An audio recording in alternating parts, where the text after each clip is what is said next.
زبیر بھائی، سب سے پہلے تو آپ ہمارے لیے دعا کے کلمات گائیں۔ اللہ رب العزت آپ کو بہت جزائے خیر دے، آپ کی زندگی میں، عمر میں، آپ کے تمام کاموں میں اللہ خوب برکت دے۔ اللہ تعالیٰ پاکستان کو استحکام عطا فرمائے اور وطن عزیز کی نظریاتی اور جغرافیائی سرحدوں کی حفاظت فرمائے، ترقی عطا فرمائے، اور آمین آپ کی تمام دینی آمین خدمات کو اللہ اپنے دربار میں شرف قبولیت عطا فرمائے۔ آمین، سلامت رہیے، زندہ رہیے۔ یہ بتائیے کہ آج اس میدان میں جہاں کہ انشاءاللہ تعالیٰ ہم حشر کو بھی اکٹھے ہوں گے، کیا احساس کیا ہو رہا ہوتا ہے؟ آپ پہلی دفعہ تو نہیں گئے، لیکن وہ کیفیت مجھے لگتا ہے ہر دفعہ طاری ہوتی ہے۔ جی بالکل، اس وقت ہم میدان عرفات کے اندر پہنچ چکے ہیں، اور اللہ کے فضل سے، اللہ کے کرم سے رات مینا میں گزار کر لاکھوں کی تعداد میں فرزندان اسلام، فرزندان توحید آج صبح سے اور ہزاروں لاکھوں کی تعداد میں مینا سے ہی عرفات کے لیے لوگ روانہ ہو چکے تھے۔ اس وقت میدان عرفات کے کیمپوں کے اندر ہم پہنچ چکے ہیں۔ ہر طرف دو سفید چادروں کے اندر، احرام کے اندر ملبوس، الحمدللہ ثم الحمدللہ، ایک پر نور فضا کے اندر، ایک روحانیت کی فضا کے اندر، لبیک اللہم لبیک کی صداؤں کے ساتھ ہر طرف حجاج کرام کا ٹھاٹھے مارتا ہوا سمندر ہی سمندر ہے۔ اسی طرح ہزاروں لاکھوں کی تعداد میں خواتین اسلام بھی فریضہ حج کی ادائیگی کے لیے یہاں مصروف ہیں۔ بلال بھائی، آپ کو پتہ ہے کہ ابھی کچھ دیر کے بعد، یعنی سعودی ٹائم 12:24 کے پر زوال کا ٹائم شروع ہو رہا ہے۔ زوال سے لے کر غروب آفتاب تک یہ جو ٹائم ہوتا ہے، یہ وقوف عرفہ کا ٹائم ہوتا ہے، اور وقوف عرفہ شرعاً فرض اور واجب سے آگے کی چیز ہے، یعنی وقوف عرفہ رکن اعظم ہے، اس کے بغیر حج نہیں ہوتا۔ تو یہ سارے کے سارے لاکھوں ٹھیک، حجاج کرام عرفات کے وقوف کے لیے یہاں پر آئے ہوئے ہیں۔ زوال کے ٹائم سے لے کر غروب آفتاب تک کوئی بھی شخص اگر ایک سیکنڈ کے لیے بھی عرفات کے میدان میں آ جاتا ہے، ایک لمحے کے لیے بھی آ جاتا ہے، تو اس کا حج کمپلیٹ ہو جاتا ہے۔ یہ حج کا سب سے بڑا رکن ہے۔ آپ صلی اللہ علیہ وسلم نے اس کی اہمیت بتاتے ہوئے یہ ارشاد فرمایا، الحج عرفہ، حج تو عرفے کا ہی نام ہے، وقوف عرفے کا نام ہی حج ہے۔ یہاں پر سارے کے سارے صحابہ کرام اور ان سے پہلے 1,24,000 انبیاء کرام آتے رہے۔ یہ حج کا وہ سب سے بڑا رکن ہے جس کا کوئی ریپلیسمنٹ نہیں ہوتا۔ کوئی آدمی اگر مزدلفہ نہ جا سکے، دم دے سکتا ہے، رمی نہ کر سکے، دم دے کر کام چل سکتا ہے، لیکن وقوف عرفہ فرض سے بھی آگے کی چیز ہے، رکن اعظم ہے۔ اور پھر اس موقع پر دعائیں سب سے زیادہ قبول ہوتی ہیں۔ رات کو جب میں مینا میں اپنے کیمپ کے اندر بیان مناسک حج پہ کر رہا تھا، تو بیان کے بعد جب دعا کی تو کئی پاکستانی حضرات اٹھ کر کے آتے رہے، اور پاکستانی حجاج کی باقاعدہ کیمپوں میں یہ ڈیمانڈ تھی کہ وطن عزیز کے لیے، پاکستان کے لیے خاص طور پر دعا کی جائے۔ میں یہ دیکھ رہا ہوں پچھلے کئی سالوں کے مقابلے میں اس سال حجاج کرام پاکستان کے معاشی حالات، پاکستان کے استحکام کے حوالے سے بہت زیادہ فکر مند ہے۔ اللہ رب العزت ان حجاج کی دعائیں بھی قبول فرمائے، عالم اسلام اور حرمین کی بھی اللہ حفاظت فرمائے۔ سعودی حکومت کے انتظامات بھی بہت شاندار اور اعلیٰ ہیں۔ اللہ تمام حجاج کا حج اور وقوف عرفہ اور سارے مناسک اپنے دربار میں قبول فرمائے۔ آمین ثم آمین، آمین ثم آمین۔ حضور، یہاں پہ جتنے بھی ساتھی آپ کے ساتھ ہیں آج یہاں پہ ہوں گے، اللہ تعالیٰ ان کے حج بھی قبول کرے۔ سب سے زیادہ دعا پاکستان کے بعد کس چیز کی لوگ پاکستانی جو ہے وہ مانگتے ہیں؟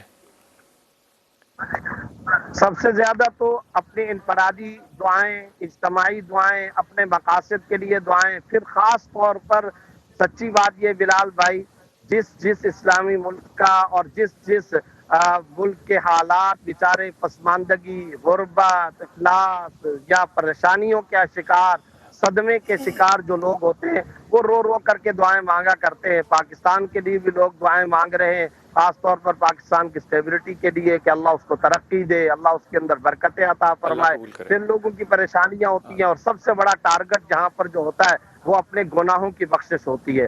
آپ کو پتہ ہے کہ آپ صلی اللہ علیہ وسلم نے صحیح ستہ کے اندر روایت ہے کہ آپ صلی اللہ علیہ وسلم نے ارشاد فرمایا، سب سے زیادہ شیطان اس دن اپنے آپ پر ریت پھینکتا ہے، مٹی پھینکتا ہے، ماتم کرتا ہے، کیونکہ وہ دیکھتا ہے اللہ کی سخاوت بخشش کو کہ لاکھوں کروڑوں کی تعداد میں آج کے دن لوگوں کی بخشش اور مغفرت ہو رہی ہوتی ہے۔ تو ہر آدمی اس معاملے کے اندر ہوتا ہے کہ اللہ میری سب سے بڑی ضرورت یہ ہے کہ تو میرے گناہ معاف فرما دے، عرفہ سے میں جاؤں پاک صاف ہو کر جاؤں۔ اور جیسا کہ حاجی کے بارے میں آپ صلی اللہ علیہ وسلم نے فرمایا تھا من حج فلم یرفث ولم یفسق رجع کیوم ولدت امہ، جو حج کر دیتا ہے شہوت اور گناہ کا کوئی کام نہیں کرتا، جدال، غصہ، ناجائز گالم گلوچ کسی قسم کا نہیں کرتا، اپنی طبیعت پہ کنٹرول کرتا ہے، تو اللہ پاک شام کے وقت اس کو ایسا بنا دیتے، ایسا وہ گھر لوٹتا ہے جیسا کہ آج اس کی ماں نے اس کو جنم دیا۔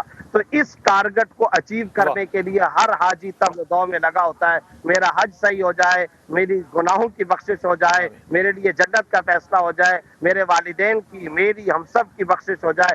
یہ اصل میں حاجی سب سے زیادہ مانگا کرتے ہیں، اور اسی کی تلقین اور ترغیب بھی دی جاتی ہے کہ اللہ ہم سب کے تمام چھوٹے بڑے گناہوں کو معاف فرمائے۔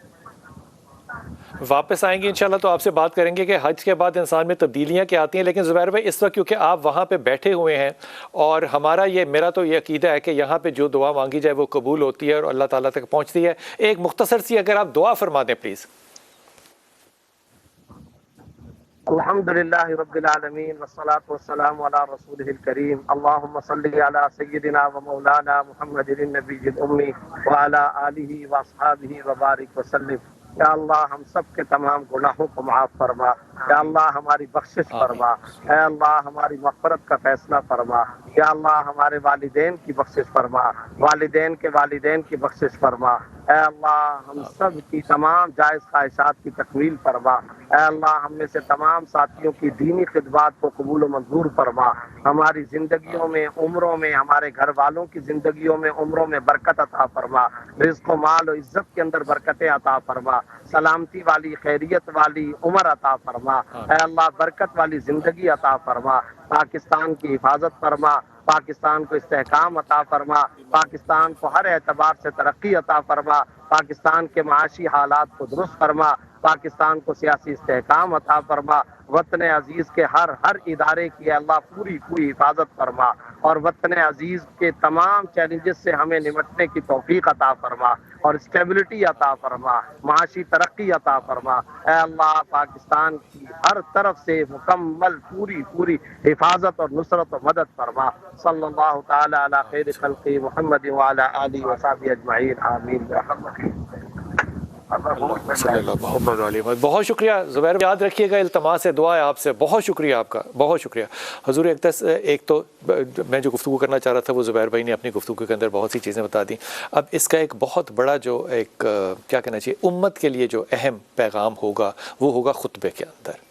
تو ایک خطبہ تو آج ہوگا جو کہ ہم سنیں گے، جو کہ ریاستی سطح پہ دیا جاتا ہے۔ ایک تو یہ فرما دیجیے کہ آپ اس میں کیا پیغام ایکسپیکٹ کر رہے ہیں کہ آج کیا پیغام ہونا چاہیے؟ بسم اللہ الرحمن الرحیم، بہت بہت شکریہ۔ سب سے پہلی بات تو یہ ہے کہ آج کا دن بڑی عظمت والا دن ہے ماشاءاللہ، اور اس دن کو عید کا دن جو ہے سیدنا عمر فاروق رضی اللہ عنہ نے اس کو عید کا دن بھی قرار دیا ہے، اور یہ والا دن جو ہے یہ ہمارے لیے جو دین اسلام ہے اس کی تکمیل کا دن ہے۔ بے شک دین اسلام کی تکمیل کی بشارت کا دن ہے، اور جو نعمتیں اللہ تبارک و تعالیٰ نے ہم پر فرمائی ہیں ان نعمتوں کے اتمام کا یہ والا دن ہے۔ تو عرفہ کا دن بلا شبہ بڑی عظمت والا ہے، جس طرح کبھی مفتی صاحب بیان فرما رہے تھے کہ اس میں لوگوں کی معافی بھی ہوگی، بخشش اللہ تبارک و تعالیٰ بے حساب لوگوں کی بخشش فرماتا ہے، وہ بھی بخشے جائیں گے۔ حدیث کہتی ہے جن کے کہ ادروائز نہیں بخشا جا رہا ہوتا ہے رمضان میں۔ سبحان اللہ، سبحان اللہ، اللہ تبارک و تعالیٰ ان تمام کی بخشش فرما دیتا ہے، یہاں تک کہ حاجی اور غیر حاجی تمام لوگ جو آج کے دن اللہ رب العالمین کو یاد کرتے ہیں، اور اس جگہ سے آپ باہر نہیں نکل سکتے۔ ہاں جی، سبحان اللہ، اس جگہ کے اندر ہے۔ صحابہ جو تھے وہ اپنے کپڑوں کو ٹھیک کرنے کے لیے باہر نکل گئے، تو اللہ تعالیٰ کے رسول نے اس بات کو بھی برا محسوس کیا کہ تم اپنے سامان کو درست کرنے کے لیے بھی جگہ نہ چھوڑو۔ سبحان اللہ۔ تو جو آپ نے سوال کیا ہے کہ آج کے دن کون سا ایسا جو ہے وہ پیغام ہو سکتا ہے، تو میری نظر میں سب سے بڑا پیغام جو آج کے دور میں سب سے زیادہ ضرورت ہے وہ ہے وحدت کی، لوگوں کو اکٹھا کرنے کی، امت مسلمہ جو ہے اس کو یکجا کرنے کی ضرورت ہے۔ آج دیکھا جائے تو امت مسلمہ جو ہے وہ اپنے مفادات کے پیچھے جو ہے وہ چل پڑی ہے، اور مادیت جو ہے اس کے پیچھے، یہاں مفاد سب کے ایک ہی ہیں۔ یہاں پر تو مفاد سب کا ایک ہی ہے، یہاں پر وہ سارے کے ساروں کا لباس جو ہے وہ بھی ایک جیسا ہے، ساروں کی زبانوں پر کلمہ جو ہے وہ بھی یہی ہے، اللہ اکبر اللہ اکبر، جس طرح کہ تلبیہ وغیرہ کہا جاتا ہے لبیک اللہم لبیک، یعنی یہ تمام کی تمام چیزیں ہمیں اسی بات کا درس دیتی ہیں. وہی مانگنا نا یہاں پہ جو کہ نہیں ہے. جی سبحان وہی اللہ, مانگنا. سبحان اللہ. ہمارا ایک اللہ ہے, ہمارا ایک رسول ہے, ہمارا ایک قرآن ہے. تو ہم سب مسلمانوں کو بھی ایک ہونا چاہیے. ہمیں اپنے مفادات سے بڑھ کر جو مفاد عزیز ہونا چاہیے وہ دین اسلام کا مفاد ہے. دین اسلام سے بڑھ کر ہمارے لیے کچھ بھی نہیں ہے.